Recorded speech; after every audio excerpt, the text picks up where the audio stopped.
آج میں آپ کو ایک ایسی عورت کی کہانی سنانے والی ہوں جو نہ بری تھی، نہ زبان دراز، نہ سست، نہ ناشکری، پھر بھی اس کے حصے میں تعریف کبھی نہیں آئی۔ اس کا قصور صرف اتنا تھا کہ وہ سب کو خوش کرنا چاہتی تھی، اور شاید یہی اس کی سب سے بڑی غلطی تھی۔ اگر آپ جوائنٹ فیملی میں رہتی ہیں، اگر آپ کو لگتا ہے کہ آپ کی قربانیوں کی کوئی قیمت نہیں، اگر آپ ہر رات تھک کر سوتی ہیں مگر کسی کو نظر نہیں آتا، تو یہ کہانی آخر تک ضرور سنیے گا، کیونکہ شاید یہ کہانی آپ کی اپنی کہانی ہو۔ شادی کو ابھی چند ماہ ہی گزرے تھے۔ لڑکی بہت خواب لے کر آئی تھی، جیسے ہر لڑکی لے کر آتی ہے۔ اس نے سوچا تھا، میں اس گھر کو اپنا گھر بنا لوں گی۔ پہلے دن وہ سب سے پہلے اٹھی، ناشتہ بنایا، سب کے لیے چائے بنائی، ہر کام دل سے کیا۔ ساس نے کہا نمک تھوڑا کم ہے، وہ مسکرا دی۔ اگلے دن نمک ٹھیک کر دیا۔ پھر کہا گیا روٹیاں گول نہیں بنتی، اس نے وہ بھی سیکھ لیا۔ پھر کہا گیا فلاں بہو کو دیکھو کتنی سمجھدار ہے، یہ بھی سن لیا۔ پھر کہا گیا ہمارے بیٹے کی قسمت میں پتہ نہیں کیا لکھا تھا، یہ بھی سن لیا۔ اور یوں سالوں گزرتے گئے۔ وہ ہر روز خود کو بدلتی رہی، لیکن کسی کی نظر میں اچھی نہیں بن سکی۔ ایک دن اس کا چھوٹا بیٹا اس کے پاس آیا اور بولا، امی آپ ہمیشہ اداس کیوں رہتی ہیں؟ اس نے فوراً کہا میں اداس نہیں ہوں۔ لیکن بچہ بولا پھر آپ رات کو روتی کیوں ہیں؟ یہ سن کر اس کا دل کانپ گیا، کیونکہ وہ سمجھتی تھی کہ اس کے آنسو کسی نے نہیں دیکھے، مگر بچے دیکھ رہے تھے۔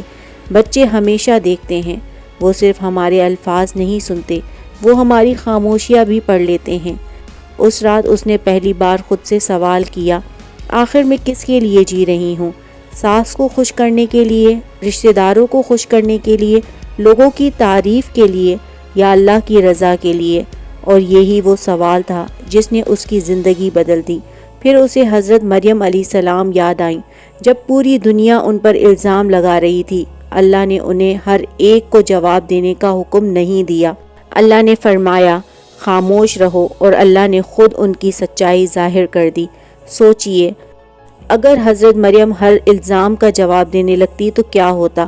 کبھی کبھی ہر بات کا جواب دینا ضروری نہیں ہوتا، کبھی کبھی اللہ کو آپ کی طرف سے جواب دینے دیجئے۔ پھر اسے حضرت ہاجرہ یاد آئی۔ صحرا، تنہائی، پیاس، بچہ رو رہا ہے، کوئی مددگار نہیں، لیکن انہوں نے ہمت نہیں ہاری۔ صفا اور مروہ کے درمیان دوڑتی رہیں، پانی نظر نہیں آ رہا تھا، مگر وہ کوشش کرتی رہیں۔ اور پھر زمزم پھوٹ پڑا۔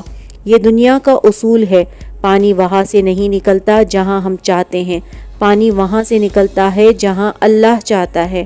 آپ ساس کو خوش کرنے کی کوشش کر رہی ہیں، شاید سکون وہاں نہیں۔ آپ لوگوں کی تعریف ڈھونڈ رہی ہیں، شاید خوشی وہاں نہیں۔ آپ کسی انسان سے اپنی قدر مانگ رہی ہیں، شاید عزت وہاں نہیں، کیونکہ عزت صرف اللہ کے ہاتھ میں ہے۔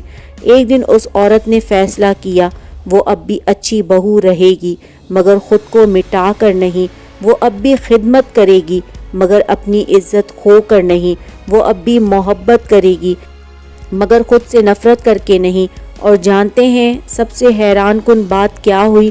لوگ نہیں بدلے، ساس ویسی ہی رہی، بعض رشتہ دار ویسے ہی رہے، مسئلے بھی ختم نہیں ہوئے، لیکن وہ عورت بدل گئی۔ اور جب انسان بدل جاتا ہے تو مسائل کا وزن کم ہو جاتا ہے۔ آج اگر آپ یہ ویڈیو سن رہی ہیں اور آپ کو لگتا ہے کہ آپ اکیلی ہیں، تو یاد رکھیں اللہ آپ کو دیکھ رہا ہے۔